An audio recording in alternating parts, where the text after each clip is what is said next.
So in keeping with the end of year tips and, guidance for my non-wage earners, small businesses, self-employed, gig workers, entrepreneurs, content creators, I want to talk about what you can do to lower your tax liability as we are approaching the end of the year, right? We're in Q4.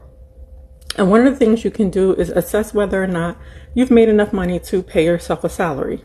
So in order to do that, you have to designate what we call S Corp, right? An S Corp is where the owner must pay themselves a reasonable salary. And now, why do we want to designate S Corp?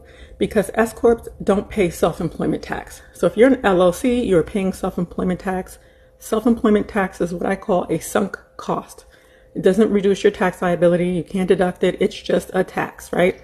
So if you're a sole proprietorship or an LLC, whether it's single or multi-member, you're paying self-employment tax. Now, if you are either of those and you have analyzed your profit or your earnings, right, your revenue, and you can afford to pay yourself a reasonable salary, and you want to designate S Corp so that you don't owe self-employment tax, it's not too late to put yourself on payroll, okay? You can use any payroll company. We have Gusto. Gusto is very, very user-friendly. And you can DM me for a referral code, because when you run your first payroll, you'll get like a $100 Visa gift card through my referral link. Or you can use ADP. Again, DM me and I will give you the ADP link. The only difference really is if you have a bunch of contractors, right? Contractors, they go on payroll with your payroll company as well. And I'll talk about that in a separate post. And so you can run back payroll. So let's just say you've made $500,000 this year so far. And you're like, well, I don't want to pay self-employment tax, but I can certainly afford to pay myself a salary. You can designate S Corp status.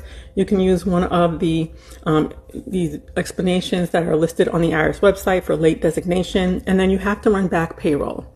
Back payroll will then take out all the employer taxes and pay your salary. Now, a withdrawal from your business account to your personal account is not payroll. That is an owner's draw. Payroll is where you pay the actual Social Security and Medicare taxes and FICA taxes and all that good stuff.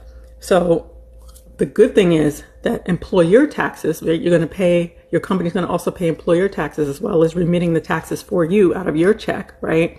The good thing is that the employer taxes are, unlike self-employment tax deductible.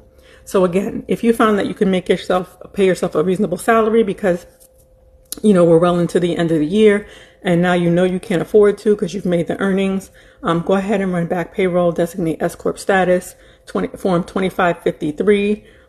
Just make sure you run payroll before the end of the year.